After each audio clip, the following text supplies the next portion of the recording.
Hey everybody, Resident Loser back again with another OHMA mic. This time it's the condenser. Right off the bat, OHMA is not sponsoring these videos. They did give me these to try. They do not get to see this video. They're not paying me for an opinion. They have no idea what my opinion is before the video comes out. We're gonna talk about the OHMA condenser. Here we go.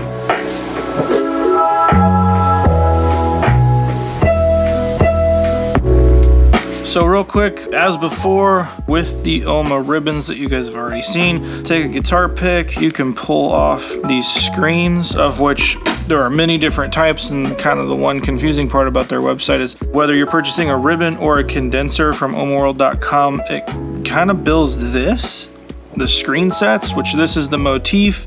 It kind of seems a little confusing when you're purchasing the microphone. Really, you're just purchasing either a ribbon or a condenser. They are in the same housing. So if I pull this off, that's a ribbon motor. This is a condenser. They're in the same housing. This is kind of a cool way for them to save on overhead costs because they're not designing two different bodies for two different microphones.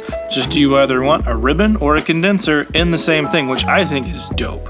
Quick thing about their condensers, this is edge terminated, meaning you're not going to see the little screw right in the middle that you would see typically with condensers. So edge terminated means you get a little more of a mid presence there. There's a really cool piece of the mid-range that I like. Now it is going to be more sensitive to plosives, but if you're using a windscreen, you really don't have anything to worry about unless you're right up on top of it, like just going crazy with it. I don't know what the heck that face was. I've literally never done that. New talents every day. I've gotten to use this on a handful of sessions so far, trying it in as many different places as I can. I have a few examples for you, which we'll jump into with vocals. And I moved on, but I'm still standing in place. Now, I got to use this mic on that session, and what I noticed different was trying it with a few different microphones there, and you can see a whole lot of microphones listed in that session. But the singer approached this a little differently. There's an intimacy with this mic. I think the name of the game here is smooth. This is not a hyped condenser, which I wholeheartedly appreciate. Listen to it on acoustic.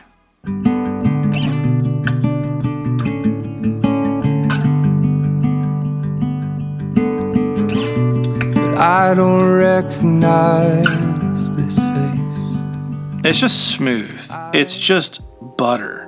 One of the surprising places that I put it was on drum close, and I love this miking position. Basically, I hang as close as I could get the capsule to the kick drum. So if I've got the kick drum right here, I'm sliding it right above and then kind of pointing it towards the snare drum. Normally this position, how I treat it, I abuse it. I compress the snot out of it. You find the weaknesses in whatever mic that you put in that position very, very quickly, but it's kind of easy to kind of mull around and maybe tuck it back in the mix.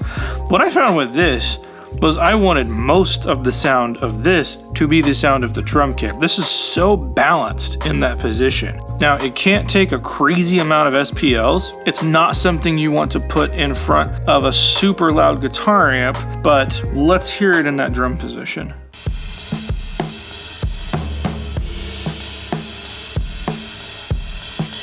As used to be.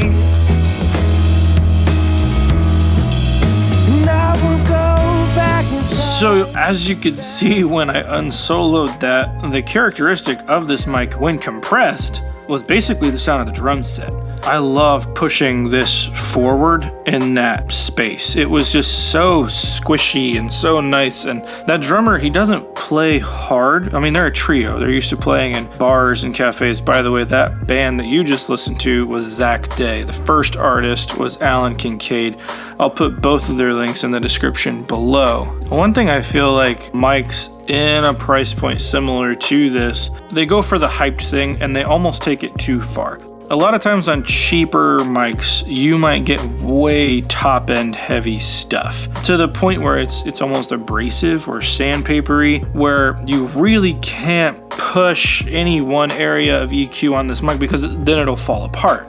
If you want to test this with your own microphones, pull up a track that you've recorded with a microphone and then boost the top end like crazy. If it gets really, really abrasive, or, I mean, you'll know when it starts to fall apart on you and it just no longer becomes usable. This microphone takes EQ so well, so well. I love having microphones around like that. And at this $699 price point, it doesn't happen a ton. Most of the time in this price point, what you're going to notice is people, maybe they're not totally sure how to record in the best way possible. Microphone placement can suffer a little bit, and those cheaper condensers are good at two things, being top end heavy and being transparent.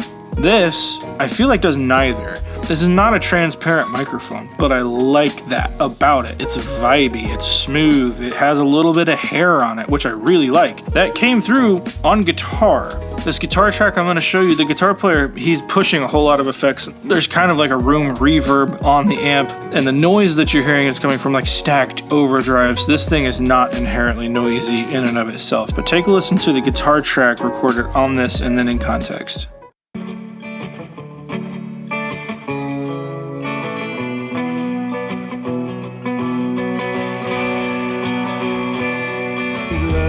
Damn thing, we'd have ran off to Tennessee. So to hell with all your calls about being born again. You can hold. So again, smooth, present, mid-forward, a lot of girth, and it's a mic that you can push around and make sound however you want to make it sound, honestly. You've even heard me use this as a voiceover mic on some of my videos. I really like it. And a lot of you were asking what it was because frankly, it just looks great on camera. I mean, come on. Both of these things look really good on camera. Aesthetics is one thing that should be mentioned. I mean, these things look very different from the traditional microphone, and I think that's good. It is certainly a thing that you're going to get different performances out of an artist depending what mic you put up in front of them. If I give an artist like a very traditional looking condenser mic in front of them, like think about a U87, something that is ubiquitous. Everybody knows at least what that thing looks like, whether they've used one or not. Or if I put an R44 up in front of them, something that looks very different, very retro, I'm going to get two different performances. Same thing, putting something like this up in front of the vocalist. There's a portion of this that's kind of like inspiring. It's different. This is exciting. Somebody doing a new form factor on a microphone, which I heavily appreciate because so much of this is emotionally driven. Even from my own perspective, from me setting up these microphones in different positions, it makes me feel differently about what goes up. Not that it's all about aesthetic, but that is certainly something you can use to your advantage if you're trying to get a certain performance out of an artist. $699, whether you want the ribbon or the condenser. I think both of them are really cool. If you don't have a ribbon in your collection, that's a no-brainer. If you want something smooth with a ton of mid-range grunt to it, this is hard to pass up. And again, taste-wise, I'm not one that leans towards super hyped top-endy mics. This is not that microphone. Super smooth, super rounded, a lot of mid-range. It's really kind of flattering for that singer-songwriter type thing. If you guys want to check it out, go to ohmaworld.com. I'll post links below to that. I will also post links to the artists that you listen to, Zach Day and Alan Kincaid. Be sure to check them out and give them some love. I'm Resident Loser Jeremy. I'll see you in the next one.